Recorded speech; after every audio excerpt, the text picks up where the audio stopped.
तो इस वीडियो में हम क्लास 9th का सिविक्स का chapter 3 electoral politics line by line cover करने वाले हैं।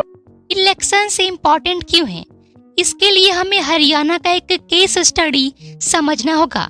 5 घंटे से शहर की भीड़ चौक में इकट्ठा थी हरियाणा संघर्ष समिति के चीफ के लिए, जिनका नाम देवीलाल था। 1982 तक यहाँ कांग्रेस पार्टी रूल कर रही थी, जिसके बाद देवीलाल जो अपोजिशन लीडर के रूप में न्याय युद्ध मूवमेंट करते हैं और प्रॉमिस करते हैं कि उनकी गवर्नमेंट किसानों के छोटे बिजनेसमैन के लोन्स खत्म कर देंगे। सभी उनके प्रॉमिस से अट्रैक्ट होते हैं और स्टेट असेंबली में देवीलाल यानी लोक दल को 90 सीट्स में 76 सीट्स मिलते हैं और कांग्रेस को सिर्फ 5, जिसके बाद देवीलाल चीफ मिनिस्टर अपॉइंट होते हैं और अपने प्रॉमिस को पूरा करते हैं। लेकिन नेक्स्ट इलेक्शन 1991 में कांग्रेस वापस आती है। हमें इलेक्शंस की जरूरत क्यों है? बिना इलेक्शंस के डेमोक्रेसी को चलाने के लिए सभी लोगों को रोजाना साथ में डिसीजन लेना होगा, लेकिन ना हमारे पास इतना टाइम है और ना इतना बड़ा लैंड, ना ही हम बता सकते हैं कि कौन ज्यादा एक्सपीरियंस्ड और नॉलेजेबल है। तो यहाँ से हमें इलेक्शंस का डेफिनेशन मिलता है। ये एक ऐसी मैकेनिज्म है जिससे लोग अपने रिप्रेजेंटेटिव्स को रेगुलर इंटरवल्स पर चुन सकते हैं। वोटर से चूज करते हैं कि कौन लॉ बनाएगा, कौन डिसीजन लेगा और किसकी पॉलिसीज आगे गवर्नमेंट को गाइड करेगी। एक इलेक्शन से डेमोक्रेटिक कैसे बनती है? 1 वोट 1 वैल्यू के लॉ से पार्टीज और कैंडिडेट्स इलेक्शंस कंटेस्ट करने के लिए फ्री हैं। इलेक्शंस रेगुलर इंटरवल्स पर होने चाहिए। कैंडिडेट्स को पीपल प्रेफर करेंगे और elections free and fair manner में कंडक्ट होने चाहिए।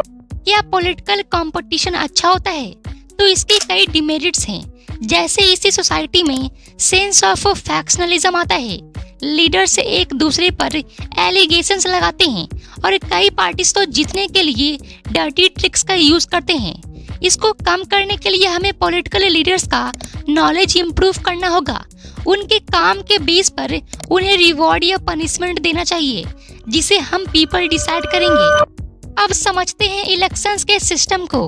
हर 5 साल पर लोकसभा और विधानसभा में इलेक्शंस कंडक्ट होते हैं। ये इलेक्शंस 2 तरह से हो सकते हैं। अगर इलेक्शंस सारे कंस्टिट्यूएंसीज में सेम टाइम पर होती है तो उसे जनरल इलेक्शंस कहेंगे, लेकिन कभी कभी किसी लीडर के डेथ या रिजाइन करने के कारण वैकेंट सीट को भरने के लिए सिंगल इलेक्शंस होती है, जिसे बाय इलेक्शन कहते हैं। इलेक्शंस करवाने के लिए कॉन्स्टिट्यूएंसीज बनती है, जिन्हें इलेक्टोरल कॉन्स्टिट्यूएंसीज कहते हैं। जैसे हरियाणा में लोक दल ने 90 सीट्स में 76 सीट्स जीती, मतलब 90 में 76 कॉन्स्टिट्यूएंसीज में लोक दल के एमएलए चुने गए। हमारे कंट्री में 543 कॉन्स्टिट्यूएंसीज हैं। कॉन्स्टिट्यूएंसीज के रिप्रेजेंटेटिव्स को मेंबर ऑफ पार्लियामेंट यानी एमपी भी कहते हैं, जिसका एरिया वहाँ के पॉपुलेशन पर डिपेंड होती है। कॉन्स्टिट्यूएंसीज के इलेक्टेड रिप्रेजेंटेटिव को मेंबर ऑफ लेजिस्लेटिव असेंबली या एमएलए भी कहते हैं, जो फिर एमपी कहलाते हैं। ये बात पंचायत में भी है। हर गांव और शहर के वार्ड्स होते हैं। इन कॉन्स्टिट्यूएंसीज में कुछ ऐसे भी सीट्स हैं जो रिजर्व्ड होते हैं, जिन्हें रिजर्व्ड कॉन्स्टिट्यूएंसीज कहते हैं। ऐसा सोसाइटी के दबे हुए कम्युनिटी के आवाज को उठाने के लिए किया गया है, जिसे इंडिया मोर डेमोक्रेटिक कंट्री दिखता है।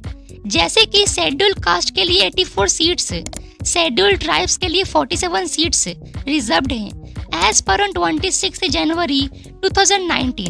लोकल लेवल पर भी पंचायत में ओबीसी के लिए सीट्स रिजर्व्ड होती है। 1/3 सीट्स वुमेन के लिए पंचायत और म्युनिसिपैलिटीज में भी रिजर्व्ड होती है। इंडिया के इस मैप में ये बताया गया है कि सभी सीट्स डिफरेंट कम्युनिटीज में कैसे डिस्ट्रीब्यूटेड है।